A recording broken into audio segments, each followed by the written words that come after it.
na pwede sa kanilang edad para din nila maramdaman yung sakit, yung parusa na karapat-dapat sa kanila eh. Disiplinahin din sila. Kaya nga yung bata, pag makakasala, di ba? Pag bata yung makakasala, di ba, may disiplinahin, turuan ng maayos, turuan ng tama. Sabihin na, yun, hindi yung tama yung ginagawa mo. Hindi yung tama. Di ba paparusahan yan? Papaluhurin? Papaluo ng senturon, di ba? Eh, yung bata na yan, nakamatay yan eh. Nakamatay yan. Nakamatay yan ang tao. So ano? Ibababahay pag-asa lang yun? Ha? So dapat may pasilidad din na karapat dapat sa kanila. Maramdaman din nila yung sakit.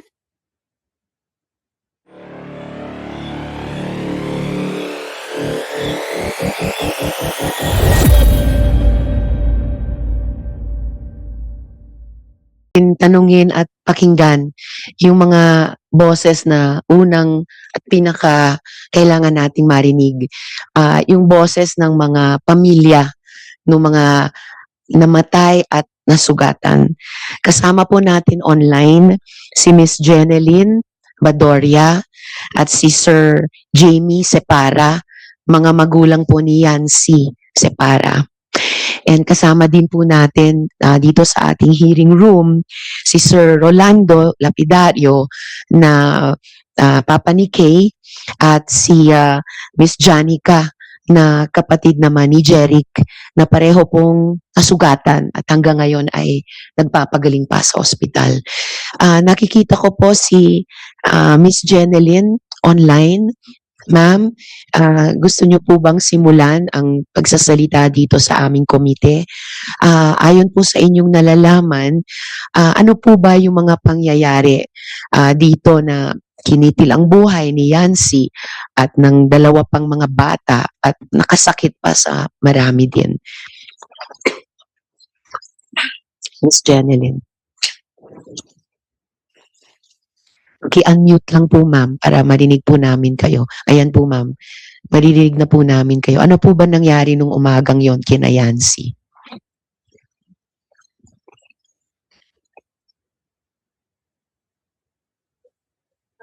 Ma'am, nakamute po kayo. Hindi po namin kayo marinig.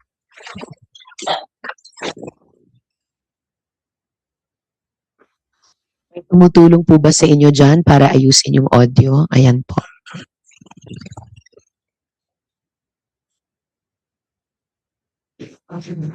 Sige po, ma'am.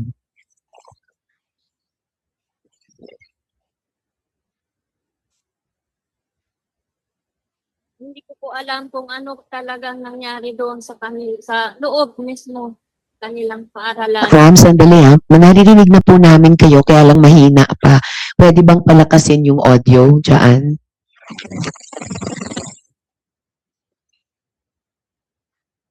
Ilapit po nyo sa bibig nyo yung mic. Sige po. Ano po ulit yung tanong?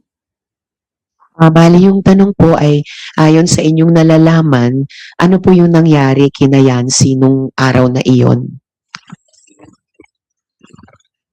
Doon sa paaralan po, hindi ko po talaga alam kung ano pong nangyari sa kanya. Kasi pumunta na lang ako doon, mga bandang 10:00 na po ng umaga, at hinahanap ko po ang anak ko, kung nasaan siya, kung nakalabas ba sa paaralan o nakatakbo pa. May tinatanong pa nga akong mga estudyante doon na may na nakilala kay Joyancy, na nasaan na si Joyancy, kung nakita ba niyo siya. Yun lang po. Hindi ko po alam talaga kung ano talaga yung nangyayari. Pero Ano kahapon, nyo po nabalitaan na may nangyari ng masama? mga alas na po ng umaga, pumunta agad Sige ako po. sa hospital. At hindi ko po alam yung anak ko na pala doon, yung sinasabi nilang dead on the spot na po, hindi na po nadala sa ospital. Anak ko na pala yun. Anak na po, kaya yung dalawang bata yun. anak ko pa pala yung isang bata na nandoon na patay na po. Hindi So, na po, hindi po umabot sa ospital. Opo, hindi na po nasubukang gamutin dahil sa eskwelahan pa lang nabawian na po siya ng buhay. opo, hindi na po dinala sa ospital kasi kung buhay, yung dinala nila yung pwede pang ma-survive daw. Jeneline, inuulit ko lang po yung taus-pusong pakikiramay po naming lahat dito sa Cavite, sa inyo at sa buong pamilya ninyo.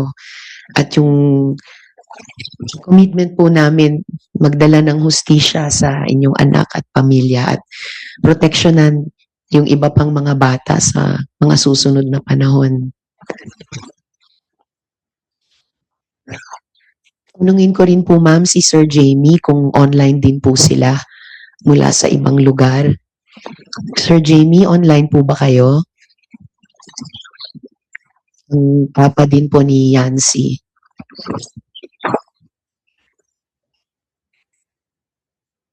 Or baka nandyan din po malapit sa inyo, Miss Jeneline.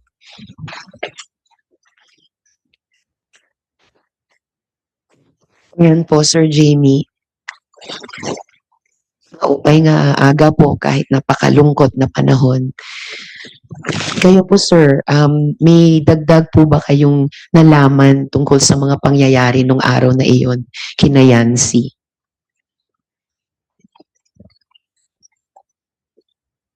Sir, hindi po namin kayo marinig. Pakilapit yung mic sa bibig nyo. Hindi po ako kapatid. Tapos, yung anak ko, yung panganay kong babae, nagano sa atin pa. Yung tahan yung pa sa paralan, kasi may nagbabalay nandun. Yung pagkagad ako, pagdating ko doon, hindi ako pinapasok sa panaydip. Doon lang ako sa labas, tanong sa mga kaklase niya, kung nakita pa nila yung kaklase niya, si Julian Chris. Tapos, yung iba, sabi nila, hindi namin nakita. Yung isang classmate niya, sabi niya, nakita niya yung kasatagpo. Sabi ko, kakaroon din sa classmate niya.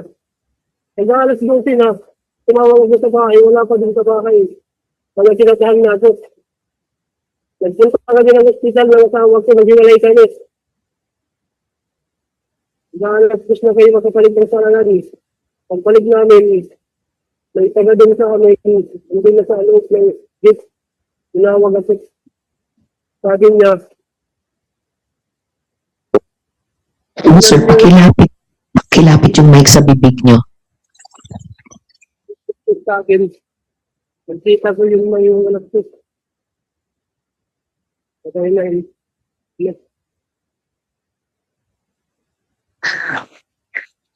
Sir, lubos po kaming nakikiramay sa inyo at sa buong pamilya ninyo. Medyo po mahina yung audio nyo, pero tama po ba yung narinig namin na si Yancy po ay panganay niyong anak, tapos nabalitaan nyo na may barilan sa eskwelahan, kaya pumunta kayo doon. Pero hindi nyo po siya kaagad nakita. Bandang 12 noon nyo na po siya nakita, tama po ba? Nasa ospital na? Hindi na po namin kayo marinig, sir. Baka pwedeng ayusin din yung audio dyan at ilapit talaga yung mic sa bibig nyo.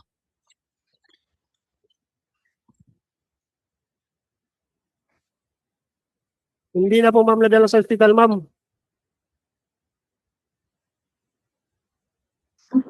So tulad nung sinabi ni Miss Jeneline kanina, hindi na rin talaga siya nadala sa ospital.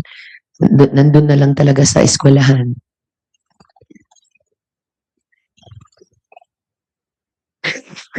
Sige po, Sir Jamie. Sa pagpapatuloy po nitong hearing, tatanungin naman po namin yung ibang mga pamilya ng mga nasugatan. At sige po. Ma'am Jamie,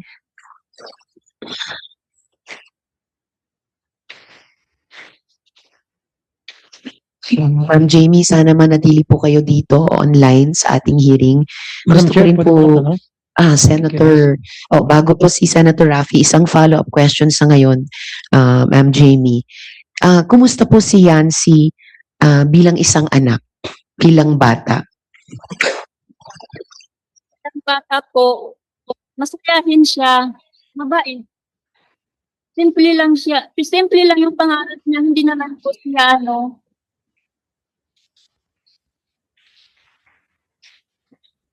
basta masaya sa anak ko. Tahimik lang siya, hindi naman siya pala away. Para kaibigan siya doon sa gusto rin niyang kakaibiganin, pero hindi naman siya sa mga hindi niya gustong kaibiganin. Hindi naman yun nang aaway ng mga kaklase niya. Tahimik lang yun. Tahimik lang yun yung anak ko. Hindi yun pala away. Yun lang po. Po, Miss Jeneline, at ngayong nawalan pa kayo ng ganyang napakabait na anak, meron po ba kayong gustong ibigay na mensahe sa ating gobyerno?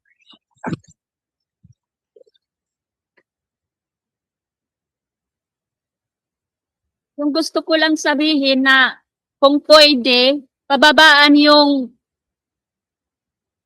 edad na pwedeng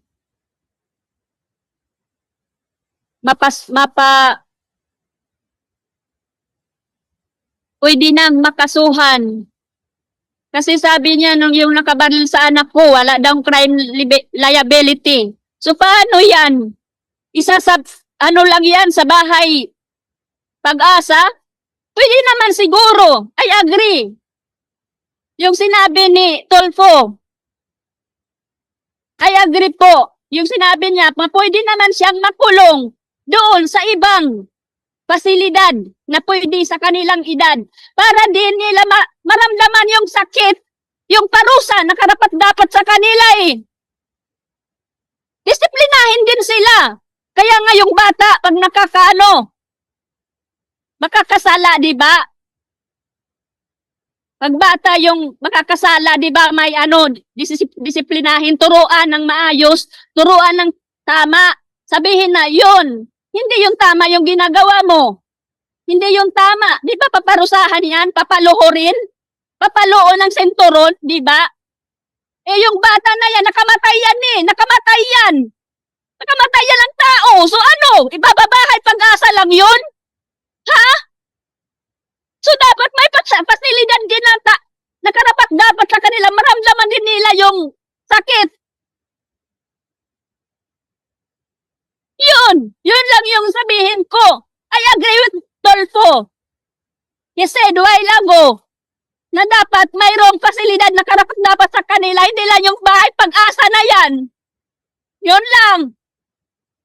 Po, Ma'am Jeneline, kasabay nung pakikiramay namin, nakikinig talaga kami sa inyo at lahat ng mga sinasabi nyo, pati yung mga suggestion nyo, ay matinding pag-aaralan po namin nitong aming Senate Committee on Women at pati ng ibang mga komite dito sa Senado.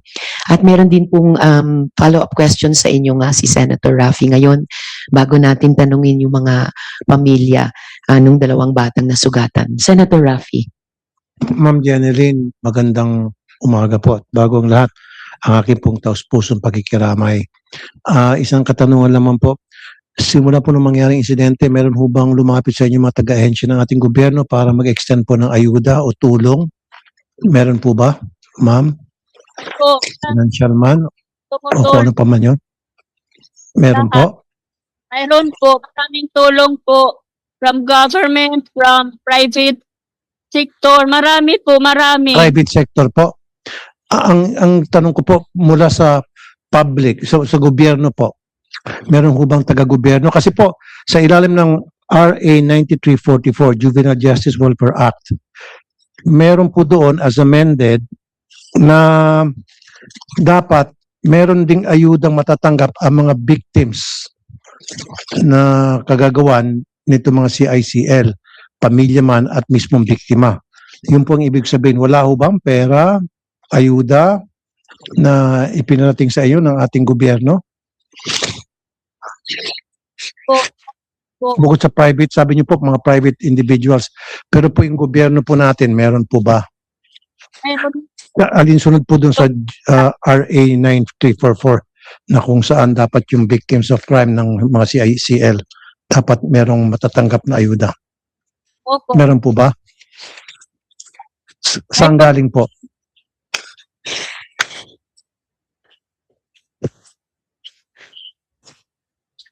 Ano pong ayuda na tanggap nyo?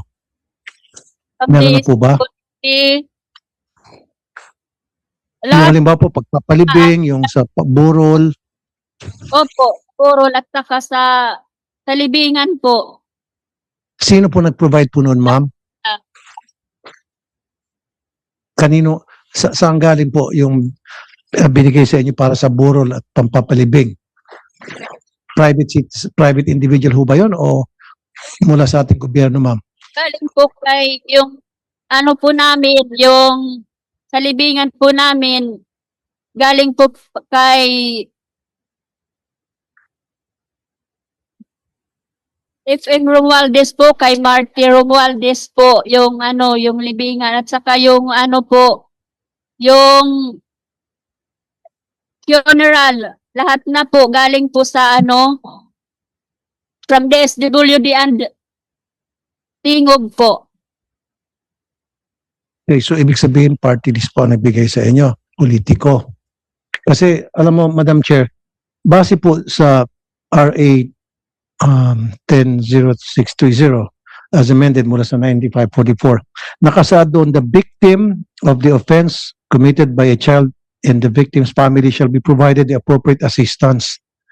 Dito nga lang, hindi na-specify kung anong klaseng assistance hanggang saan. Kasi sa ngayon, ang nangyari, compliance lang, gagawin lang halimbawa ng taga-gobyerno natin, tatawagan ng kumusta na po kayo.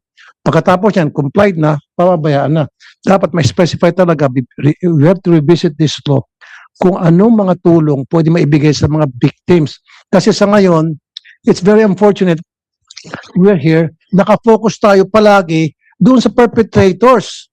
Paano ma-rehabilitate yung perpetrators, paano yung mga magulang ng perpetrators mabigyan ng gabay para madisiplina yung bata, etc., etc. But never did we mention ever tungkol dun sa mga victims. Senator Raffy, siguro pwede nating tanungin ngayon yung specifics sa DSWD kay Secretary Rex Gatchalian. Ano po yung ibibigay na tulong dun sa mga namatayang pamilya at yung mga pamilya ng mga nasugatan? Yung mismong Secretary biktima at Yes, saka sa mga Gatchalian. Madam Chair, Mr. Senator, I agree na victims first. Actually, that the day after the shooting, I personally went, na-meet ko si Ma'am Jamie, nagpunta ho ako sa lamay nila, together with yung 3 pa hong namatayan, pati na rin ho yung pamilya nung 2 na nasa hospital pa, and everybody else. Personal ho, na nagdala ho ako ng assistance to individuals in crisis situation natin, o in AICS ho natin. Ang that time, ang sabi ho namin sa kanila, kasi right after the shooting incident, nag-assign ho tayo ng 2 social worker per namatayan na pamilya, and up to now, nandun pa ho sila. Ang bilin ho namin, to make sure na lahat ho ng pangangailangan, not just the monetary, kundi yung psychosocial na intervention ho ay nangyayari. And I personally went there, nagdala ho tayo ng AICS, and at the same time, that time ho kasi hindi pa ho kompleto yung amount na kailangan. Ang bilin ho namin sa social worker natin is to make sure na lahat ng kailangan nila sa burial, pati na rin ho yung kakailanganin sa medical ng mga nasa hospital, sasagutin na ho ng DSWD. I personally went there, brought some, and also made sure na magagawa po yun. Paano po yung mga damages? Madam Chair, I believe that meron ho yung after, diba may civil portion ho kasi to, the criminal side may not have been, halimbawa dun sa 14-year-old, wala siyang criminal liability, pero yung civil side ho niya, nandun pa rin ho yun. So we will have to go through the court proceeding to determine kung ano ho yung mga damages para ho mabayaran hindi ho ng gobyerno but nung yung magulang nung gumawa. Yun nga, At saka, just to add at this point, Senator Raffy, at saka mamaya itatanong natin, Secretary, sa mga law enforcers kung ano po yung mga kasong ihahain dun sa 2 shooters. Yes, Senator Raffy. Thank you, Madam Chair. Yung sa akin po, Secretary, paano kung yung perpetrators ay anak ng mahirap? So, isisibil mo yan at sasabihin ng korte, okay, you hereby commanded to award certain amount, doon sa family ng victim, wala namang pambigay na pera yung family ng perpetrator. So ang sa akin dito, paano naman yung, kunyari, breadwinner, yung napatay nung minor de edad. So ganun-ganun na lamang ba yun? Kung yung minor de edad, dadalhin lang sa bahay pag-asa and then bibigyan ng panlibing at bibigyan ng pang burial or lamay yung biktima. Wala man lang compensation right there and then para mapalitan yung perang pangangailangan ng buong pamilya. Madam Chair, tama ho kayo na pag mahirap ho yung pamilya, even sa mga adult cases, hindi naman ho talaga ma-execute yung civil, yung liability na ipapataw ng korte. Unfortunately, we're confined by what is in the law and hindi naman ho kaya pumasok ng gobyerno to answer that because hindi naman ho tayo yung may liability. But again, we welcome that idea ho na dapat siguro part ng mga pagre-repaso ng mga batas ay matignan ho yung anggulo na yan. I understand yung loss in livelihood and loss in income, naunawaan po namin yon. In fact, magiging issue ho yan dahil mahirap nga rin ho yung mga naging biktima and the potential, in fact, in these cases, meron ho kaming mga 4-piece, di ba? May mga ibang injured na 4-piece children. So, kumbaga namuhunan na yung gobyerno tapos nangyari ho to. So talagang yung inaasahan natin na magtatawid sa pamilya, maaring ma-delay or in this case, baka hindi naman ho yun namatay, pero naiintindihan ko yun na kailangan ho merong way to compensate yung mga namatayan or yung mga na-injure. Kasi ito nga yung mga inaasahan nating mga kabataan na aahon sa kanila mula sa kahirapan. Salamat. And last, Yes, sir. Sen. Rafi. Chair. Yung bahay pag-asa na kinukonstruct po ng DSWD and ayon pa rin po sa RA 9344, dapat po yan, di ba, yung mga LGU, especially sa mga highly urbanized cities, which hindi ata nagagampanan nitong mga taga-LGUs. So who does the monitoring to ensure na dapat sumusunod sila dun sa sa provision ng 9344? It should be the highly urbanized cities themselves would initiate of putting up these bahay pag-asa facilities at hindi natutupad. So, sino ang magsasabi sa mga taga-LGU, hoy, hindi nyo tinutupad kung ano yung nakalagay sa 9344 para yung mga taga-LGU na yun, habulin natin at kung kinakailang kasuhan at expose, baka binubulsa lang nila yung pera para sa construction at para sa rehabilitation ng mga CICLs. Madam Chair, we agree na marami ho talagang kulang pa na as you pointed out kanina ng mga LGU na walang sarili mga bahay pag-asa. And I leave it to the regulator ng mga LGU. In this case, it's DILG. Kasama ho namin sila sa proseso na to look into that. Pero Mr. Chair, I'd like to remind the committee na nung budget season na pag-usapan po to. And we asked for the creation of regional bahay pag-asas. Kung matatandaan po nyo, ang nasabi namin nung time na yon kasi hindi nga ho kaya gampanan ng mga LGU, so kung pwede, bumalik sa national. And naglagay ho kayo ng pangtayo ng 5 regional bahay pag-asa. We initiated that idea na simulan natin ng 5 regional bahay pag-asa and we're now in the process of constructing those. Nasa proseso na ho tayo ng paglabas ng pondo at para itayo ho yun. Kasi we see na may kakulangan nga ho sa pasilidad. Kaya nga ho, nang naging mungkahin ng DSWD nung budget season kung ano ang gap, baka kailangan ho ibalik muna sa national government. In this case nga ho, yun yung naging recommendation namin. And nagpapasalamat kayo, if I can recall correctly, you gave us a startup capital of around 120 million para magtayo ng 5 sa lote ho ng DSWD na readily available. So we're now in the process of building those. Madam Chair, isa na lang. Last, Yes, last. isa pa sa Sen. Okay. Rafi bago sa papa ni Kay at kapatid ni Jeric. Sen. Rafi. Okay, kasi ako talaga, I will amend that RA 9344. Ang sa akin, which nag-agree naman yung mother ng victim, pag nagpatayo tayo ng pasilidad na kung saan isa-separate natin yung mga nakagawa ng heinous crime, hindi na sa bahay pag-asa. Talagang selda na makikita ng mga perpetrators na parusa pala yung papala namin kapag kami may ginawa na krimen at parang talagang prison. Yun nga lang, hindi nakasama yung mga hardened criminals.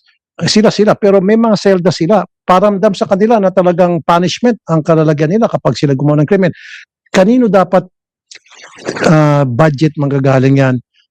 Sino dapat sa tingin po niyo sa DSWD ang magkaroon ng responsibility para magpatayo ng mga ganong klaseng correctional facilities for CICLs? Madam Chair, let me correct myself. Ang binigay niyong pondo, 275 million pala, hindi 120 million para sa 5 na regional bahay pag-asa.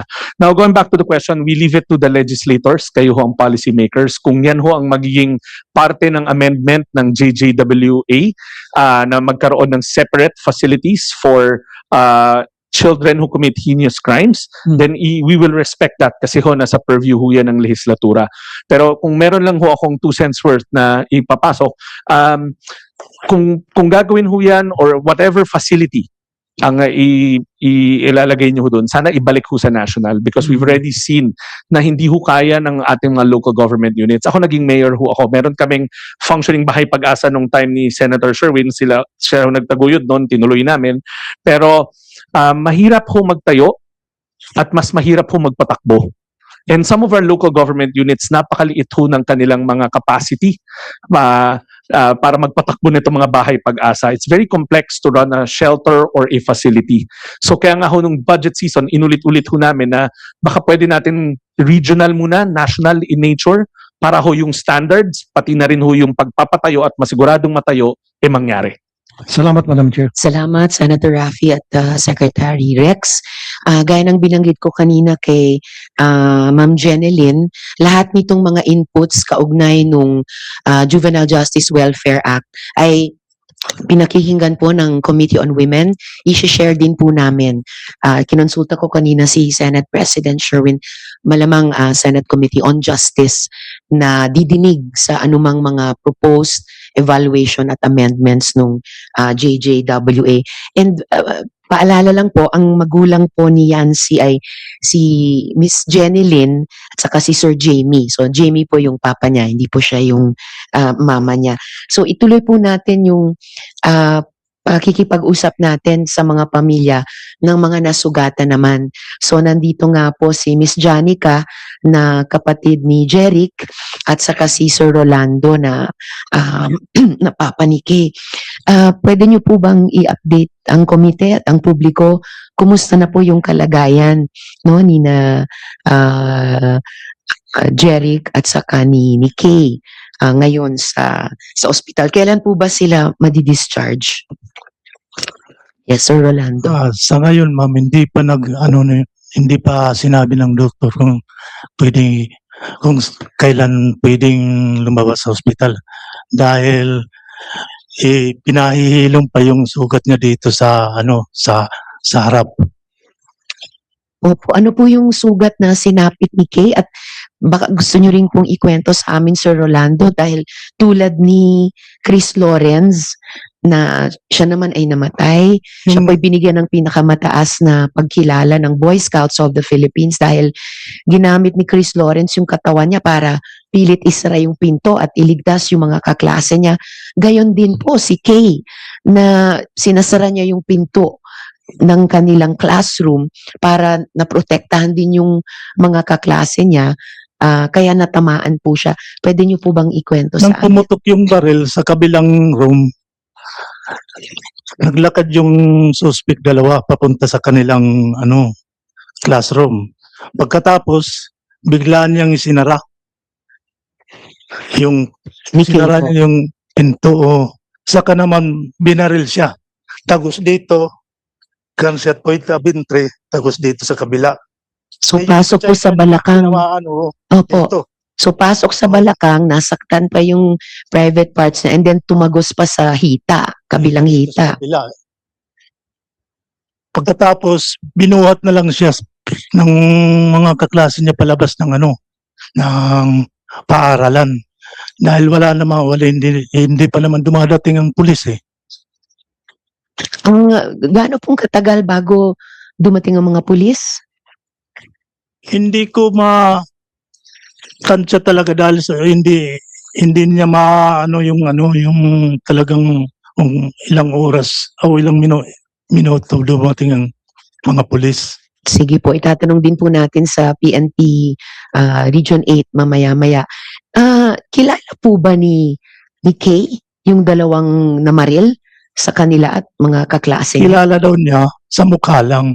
Hmm, So hindi sila personal na magkakilala or magkakaibigan hindi po, or magkaklase. hindi po. Okay. Dahil sa kanilang classroom, isa lang siyang nabaril eh. Dahil pinutiktahan niya yung mga kaklase niya. Isinarayan niya yung pinto. Tulad ni Chris Lawrence, si Kay ay isa rin pong bayani. Dahil kung hindi niya daw isinara yung pinto, marami silang nababaril. Dahil sa kanya maraming buhay pa na bata at malusog pa sa kanilang pangangatawan. Pakipahatid po kay Kay, Sir Rolando, yung pagbati po, pagpupugay naming ng buong komite, lahat. And anong klaseng bata rin po si Kay? Hindi lang siya pangalan sa balita. Anong klaseng tao yung anak po ninyo? Right nyo, sir. Yung anak ko naman po, yung bait yun. Katapos masayahin. Nung mabaril nga siya yung nasa hospital ng puntang ko tatawa lang yan. Maski nagdurugo yung sugat niya dito nang tingnan ko Grabe, ang lakas ng loob pa rin niya. Durugo din yung sugat dito at saka dito sa tumatawa lang siya Kasi nandun ako sa farm, itinext pa ko niya na may sugat daw siya, 2. Dahil nang masugatan siya, kinuha niya kagad yung yung cellphone niya. Nag-text siya sa akin. Grabe, believe. Nag-communicate pa sa inyo. At siguro sa pagtawa niya, pinagagaan pa yung loob niyo sa gitna nung napakalaking trahedyang pong iyon. Siguro po, ma'am. Opo, sir. Miss Janica, si Jeric naman po na kapatid nyo, anong klaseng tao yung kapatid ninyo? Si Jeric po ay mabait po siyang bata tapos friendly. Magkaibigan nga po sila ni Nash, yung dalawang suspect. Mag-classmate sila nung grade 8 sila. Pero yung best friend niya is yung Nash, yung grade 8. So best friend pa niya, Opo. si Elias Nash, at kaibigan din niya si Elias Rod. Opo. Naging kaklase pa sila. Opo. Pero binaril siya. Opo. Anong nangyari? Kasi nung time daw na yun, class hour po kasi yun. Tapos pinakuha sila ng sketchpad ng teacher nila para mag-drawing. Tapos nakarinig po sila ng parang biglang sumabog. Tapos hindi po nila pinansin agad kasi malayo pa daw yung yung sound. Pero po sila napaisip kasi papalapit na daw yung sound, yung barrel. Tas biglang may mga estudyante nagtakbuhan, tas may sumisigaw na barrel daw.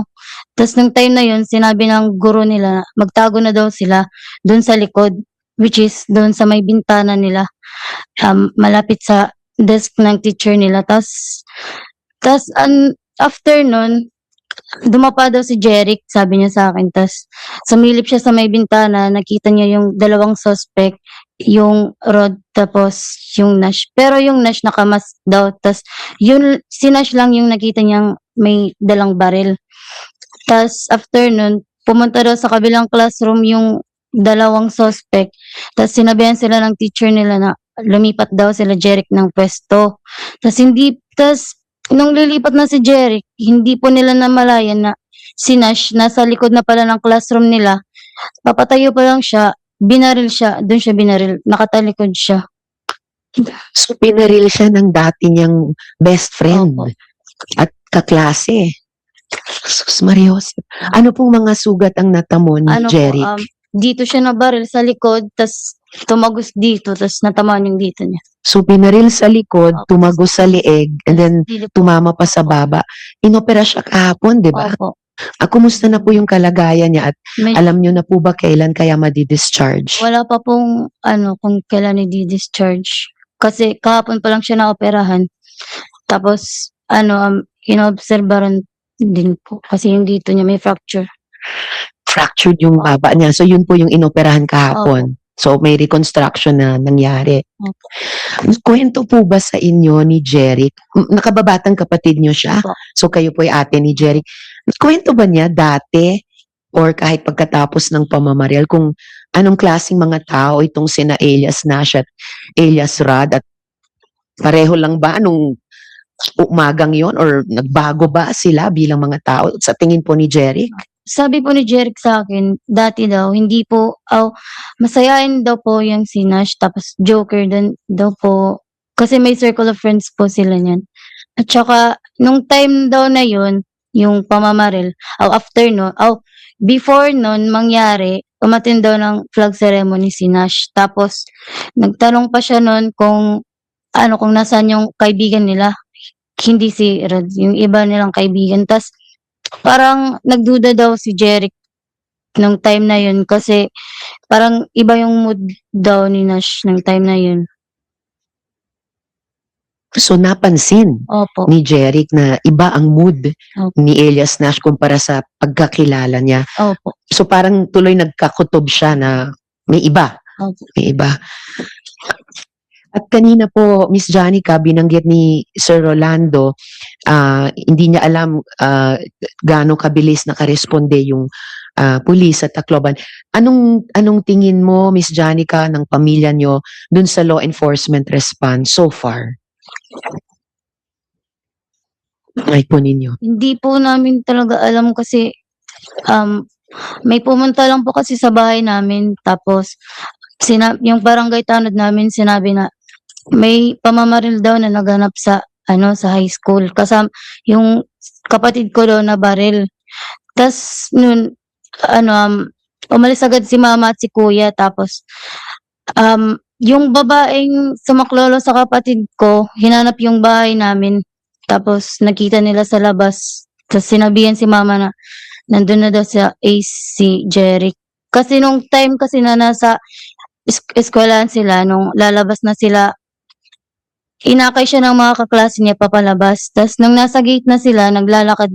May video po yun, naglalakad sila. Tapos pagpunta nila sa may kalsada na, pumunta sila sa may isang shop ba yun. Tapos sinabihan sila na wag dito kasi may bata daw. So hindi pa tinanggap dun sa unang shop? Hindi, may Wow. video din po yun. Opo. May nagva-vlog kasi. Tapos, pumunta na lang sila sa katabing, sa may water station. Tapos, may dalawang senior student. Tinakpan yung sugat niya dito. Tapos, mabuti na lang yung may babaeng dumaan, nakamotorsiklo. Sinakay siya agad dun sa motor. Single na motor. Tapos, sinatid sa hospital. Tapos, tinanong ko din po siya kung walang tumulong sa kanya, ganun. Sabi niya wala daw kasi nagvi-video lang yung mga tao daw. Diyos ko po naman, paalala sa lahat ng nakakarinig dito at lalo na online. Pag ganyang trahedya, tulong muna bago video, no? Yung totoong buhay muna bago yung virtual.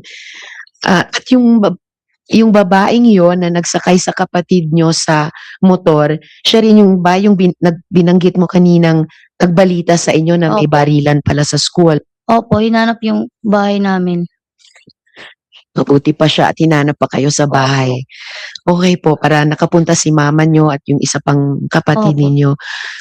Now, Miss Janica, katulad po ni Miss Jeneline kanina, nakita nyo naman, kayo ni Sir Rolando, ang dami pong government agencies na kasama natin ngayong umaga. Meron po ba kayong mensaheng gustong ibigay sa kanila dahil sa trahedyang ito?